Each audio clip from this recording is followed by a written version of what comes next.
Many times when people act, it's to change a policy. People may organize and lobby for a change in the criminal justice system and a change in politics, et cetera, et cetera, et cetera. But then there's the other side, which is there's a need right now of people in jail, and there's a surplus of books that people don't read that they are donating for free or throwing away. And it's just a very simple, immediate way of connecting the people who need the books, who want the books, with the books.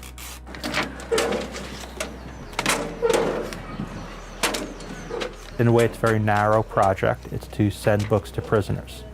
Everyone involved, myself included, we do our own politics, but regarding prison issues, but outside of the group, because everyone has a little bit of different take about the system and what should change or not change.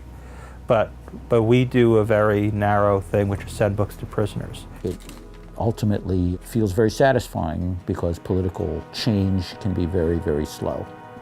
And this is a way of individually getting people something they want.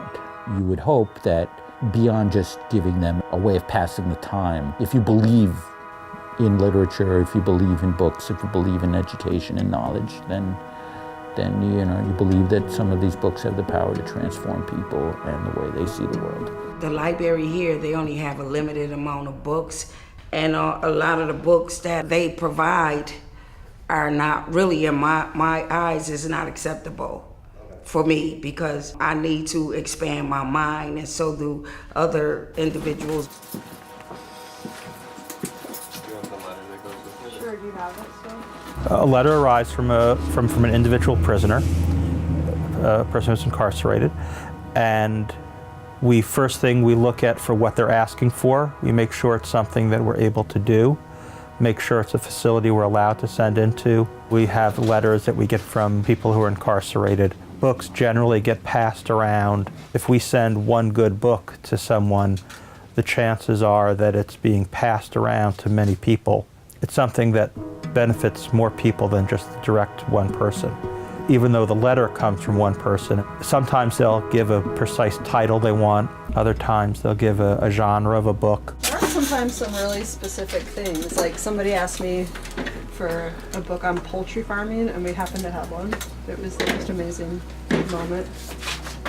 Yeah, with stuff like that, if we don't have it, we will try to contact other networks or use BookMooch, which is this book trading website. You found a book on poultry farming? I took a photo of it. I was so excited. Whoa. I was talking. That's probably that's probably their work.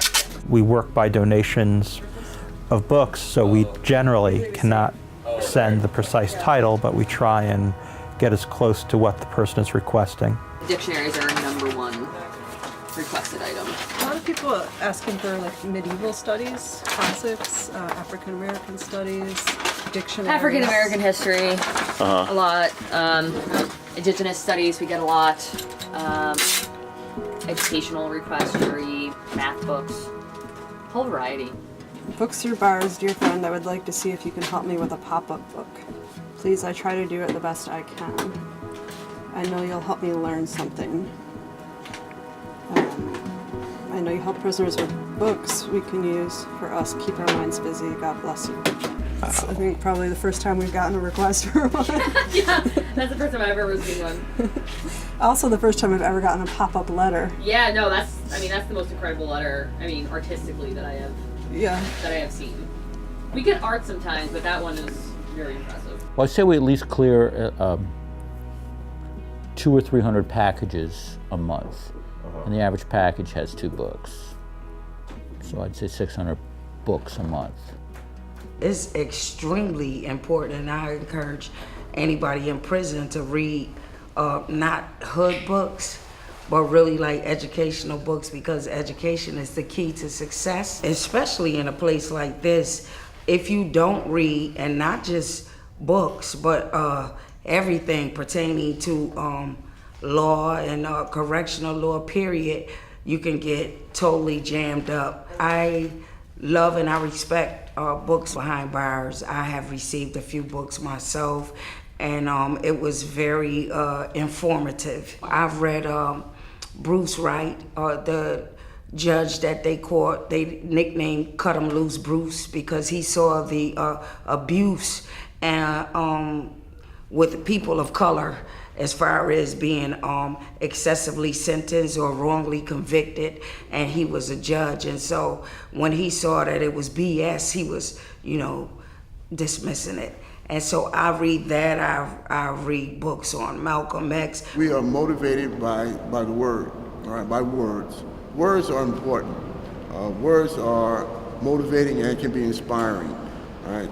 And naturally, it's important for us to commit ourselves to understanding of the language, right? And also the necessity of using words as a form of motivation and inspiration.